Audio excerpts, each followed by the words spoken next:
할렐루야. 3월 27일 말씀 묵상을 나누고자 합니다.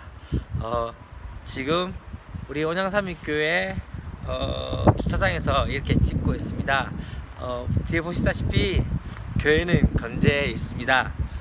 계속 몇 주 동안 나오지 못해서 힘들고 어렵지만은 그럼에도 불구하고 다시 이곳에서 예배할 날을 바라보며 기대하며 같이 기도하면서 그렇게 준비했으면 좋겠다는 생각이 들어집니다. 멀지 않았습니다.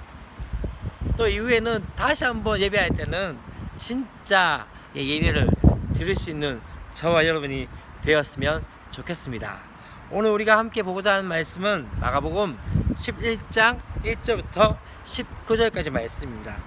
마가복음 11장 1절부터 19절까지 말씀입니다. 본문의 내용은 크게 세 가지로 볼 수 있습니다. 첫 번째는 예루살렘으로 입성하시는 예수님.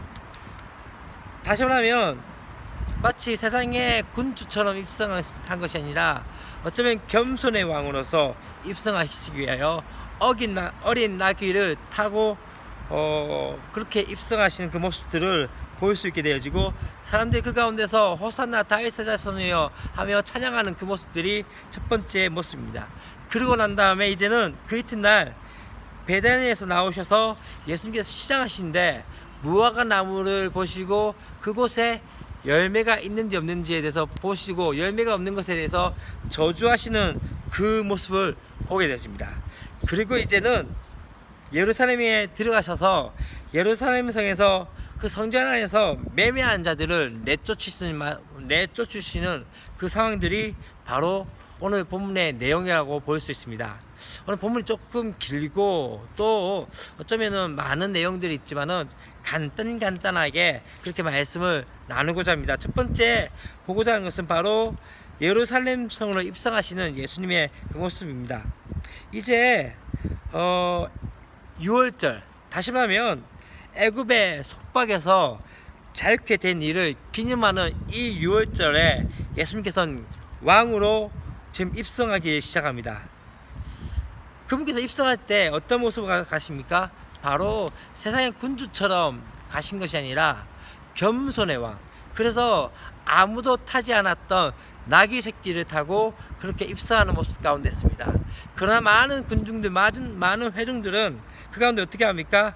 그 예수님의 입성하는 가운데서 자신의 옷을 깔고 종려나무까지 흔들면서 호산나 호산나, 다시 말하면 왕의 자비를 구하는 그 찬송을 하게 되어집니다.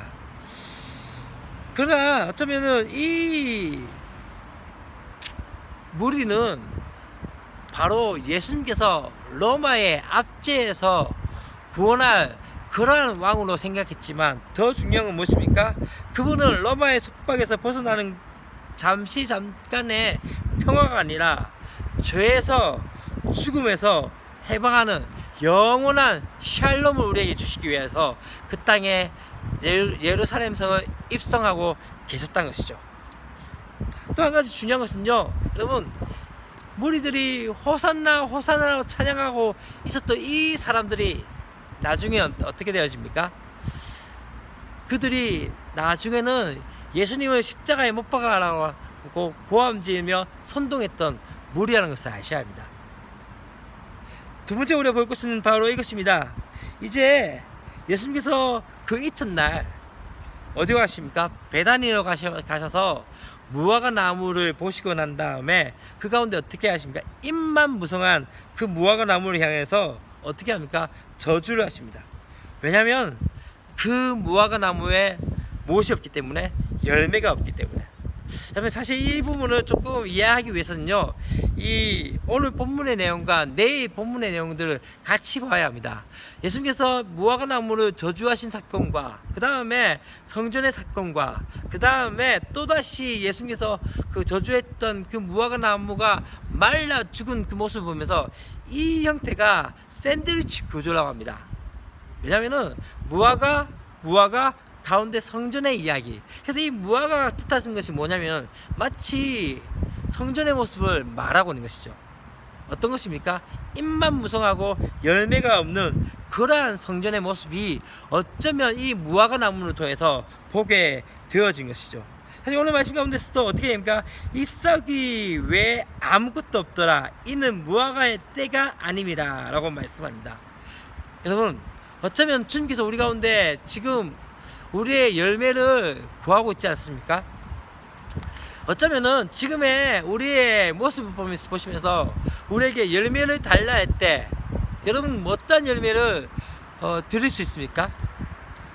때때로 지금 우리의 입만 무성한, 다시 말하면 우리의 입만 무성한 그런 모습이지 않습니까? 말은 잘하고 또 어떤 우리 가운데 이야기는 잘합니다. 근데 더 중요한 건 무엇입니까? 그 이야기보다 말보다 더 중요한 것은 우리의 삶 가운데, 그리스도인의 삶 가운데 무엇이 있어야 됩니까? 바로 열매가 있어야 한다는 것입니다. 오늘 또 뒤에 우리가 보고자 하는 것은 바로 예수님께서 이제 성전에 들어가셔서 성전을 청결시키는 그런 모습들을 보일 수 있습니다. 예수님께서 성전에 들어가시자마자 성전에 있는 매매한 자들을 어떻게 합니까? 내쫓으시며 돈 바꾸는 자들과 상과 비둘기 파는 자들의 의자를 들러 엎으시기 시작합니다. 그러면서 말씀하는 것이 무엇입니까? 내 집은 만민이 기도하는 집이다. 근데 너희는 무엇으로? 강도의 구혈로 만드는도다 라고 말씀합니다. 사실 지금 이곳은 어딨냐면요, 바로 성전에 들어가기 전에 뜰들이 있습니다. 첫 번째 뜰이 이방인의 뜰이 있고, 또한 여인의 뜰이 있고, 유대인의 뜰이 있습니다. 이 이방의 뜰은 어떠한 곳입니까? 이방인들이 이곳에 와서 기도할 수 있고 하나님을 찾을 수 있는 곳으로서, 다시 말하면 그들이 하나님 앞에 나갈 수 있는 곳으로서 이 이방의 뜰이 있었습니다. 근데 중요한 것은 이곳에 어떻게 합니까? 매매하는 자들, 성전에서 물건 파는 자들.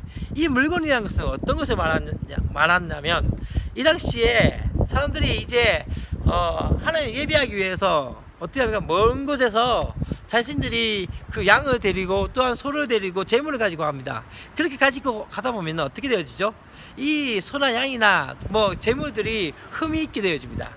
그렇게 되어지기 때문에 이곳에 와서 바로 재물을 살 수 있도록 하는 것이고, 또한 돈을 바꾸는 것은 무엇이냐면 이곳에서 성전에서 쓰일 수 있는 돈으로서 다시 환전을 하는 것이 바로 이곳이었습니다. 근데 사실 나중에 어떻게 되어진다면요, 이 성전에서 물건 파는 사람들이 어떻게 한다면 재물을 가지고 오는 사람들에게 깨끗하고 또 그렇게 괜찮은 것을 물고 흠이 있다고 보내면서 그것을 가지고 또 되파는 그런 악덕으로 그렇게 하는 경우들이 있었던 것이죠. 그래서 이곳에서 정말 중요한 것 중에는 이방인들이 예배하고 이방인들이 하나님을 기도하는 자로 하는 곳으로서 만들었음에도 불구하고 그들이 이곳에서 물건을 팔고 그렇게 이익을 남기고 그렇게 서로가 이런 부정 가운데 있었기 때문에 주님께서 어떻게 말씀하셨습니까? 내 집은 어떻게 해요? 만민이 기도하는 집이다. 그런데 너희가 강도의 구혈로 만드는도다 라고 말씀하고 있는 것이죠. 이로 인해서 어떻게 되어집니까? 대제사장들과 서기관들이 듣고 예수를 어떻게 죽일까 하고 꾀하였다 라고 말씀합니다. 그러면 진짜 이들이 보아야 하고 이들이 본질을 가지고 있었다면은 이들의 삶 가운데 자신들이 잘못한 것에 대해서 인정하고 회개해야 했을 겁니다. 근데 중요한 건 무엇입니까? 그들이 그러한 상황 가운데서 자기들의 이익이 끊어진 것을 보면서 예수를 어떻게 죽일까 그렇게 의논하기 시작했던 것이죠. 여러분, 지금 제가 이 성전에 와서 또한 우리 온양삼교회 앞에서 이곳에서 찍으면서 어쩌면 우리가 만민이 기도하는 집으로서의 역할을 감당하고 있는지, 아니면은 어쩌면 그들이 얻지 못하게 함을 통해서 어쩌면 강도의 구혈로 만들고 있지 않는지 다시 한번 생각하셔야 되겠다는 생각이 있습니다. 여러분, 내일도 보게 되겠지만은 어쩌면은 오늘 말씀처럼 무화과 나무에서 열매가 없는 그 모습, 어쩌면 이것이 바로 예루살렘 성정의 모습이었고 어쩌면은 우리의 모습이지 않습니까? 본질, 진짜 성전이 있어야 될 것은 만민이 기도하는 집이었는데 다른 것에 더 집착하고 다른 것에 더 목적을 두짓고 있지 않습니까? 다시 한번 우리의 마음 가운데 다시 한번 새롭게 다잡아야 될 것 중에 하나는 바로 이것입니다. 내 삶 가운데 성전의 모습을 취하고 있는지, 그것을 다시 한번 볼 수 있는 저와 여러분이 되었으면 좋겠습니다.